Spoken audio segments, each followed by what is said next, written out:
I'm Nicole Lappin, the only financial expert you don't need a dictionary to understand. It's time for some money rehab.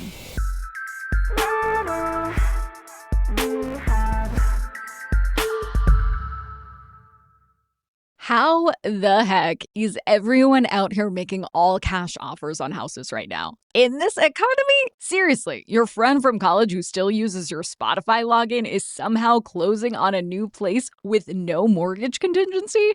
Or that couple in your neighborhood who just sold their tech startup? I mean, fine, I'll give them a pass. But it still feels like the all cash club is suddenly way more crowded than it used to be. So is everyone a secret millionaire? Not quite. Today, I'm going to share the strategy behind these cash offers and why the real flex isn't actually having a pile of money to throw around. It's knowing how to borrow smartly after the deal is done. It's a play called delayed financing, and it's how some savvy buyers are winning bidding wars in this ultra-competitive housing market without draining their bank accounts. Let's start with the basics. What is a cash offer? Well, a cash offer means exactly what it sounds like. You're offering to buy the home outright, no mortgage needed. There's no financing contingency, no waiting for the bank to approve your loan, no red tape. And because of that, your offer looks much more appealing to the seller. It signals a fast, smooth closing. No last-minute hiccups with underwriting. You become the low-drama buyer of a seller's dreams. And in this market, that is priceless.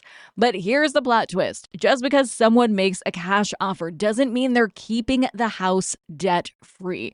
That's where delayed financing comes in. Delayed financing is a little-known but totally legit mortgage strategy that lets you reimburse yourself after you've bought a home with cash. Here's how it works. Step 1, you make an all-cash offer. No contingencies, fast close, you stand out to the seller. Step 2, after the deal closes and the home is in your name, you apply for a mortgage. Step 3, once you're approved, you pull cash out of the home just like a refinance, and there you have essentially replaced your upfront cash with a loan.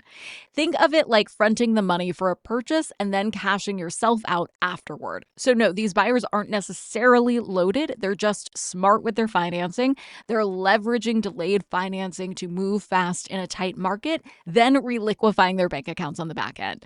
So why would someone do this instead of just getting a mortgage up front? Great question.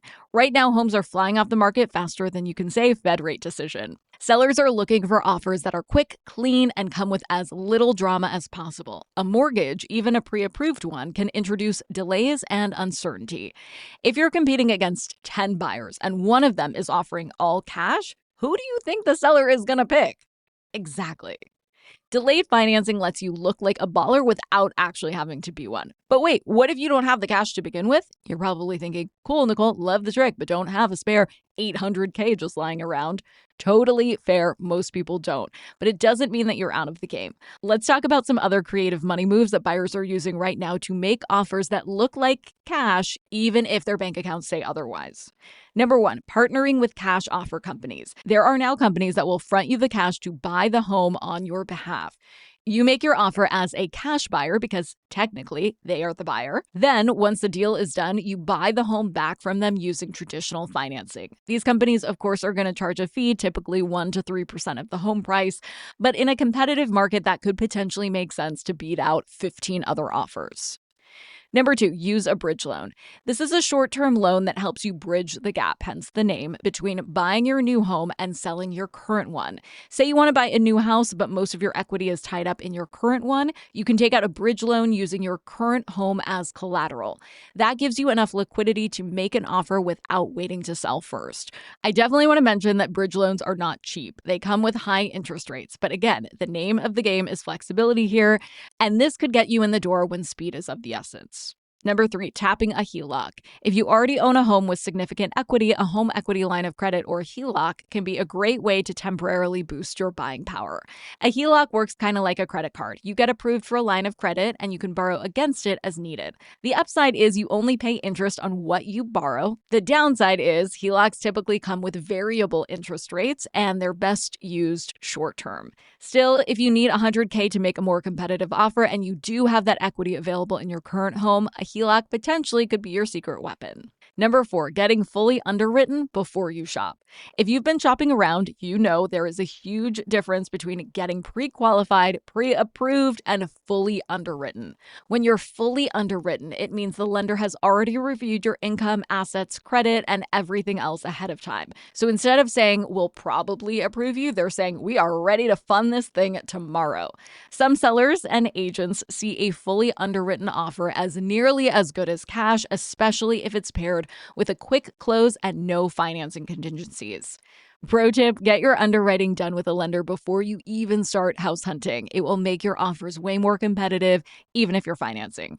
So what's the takeaway? The bottom line here is you don't need to be sitting on a pile of money to make an all-cash offer in today's market, but you do need a strategy. Buyers who are winning bidding wars right now aren't necessarily richer, they're just more prepared. They're working with lenders, they're using creative financing tools, and they're finding ways to make themselves stand out without emptying their savings. You don't have to go it alone. Talk to a mortgage broker, ask about delayed financing, explore partnerships.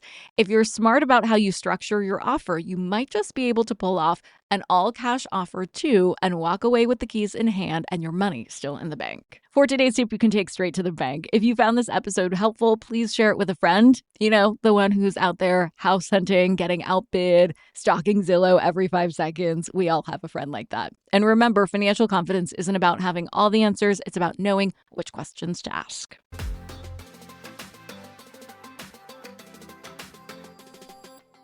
Money Rehab is a production of Money News Network. I'm your host, Nicole Lappin. Money Rehab's executive producer is Morgan Lavoie. Our researcher is Emily Holmes. Do you need some money rehab? And let's be honest, we all do. So email us your money questions, moneyrehab@moneynewsnetwork.com, to potentially have your questions answered on the show or even have a one-on-one intervention with me. And follow us on Instagram @moneynews and TikTok @moneynewsnetwork for exclusive video content. And lastly, thank you. No, seriously, thank you. Thank you for listening and for investing in yourself, which is the most important investment you can make.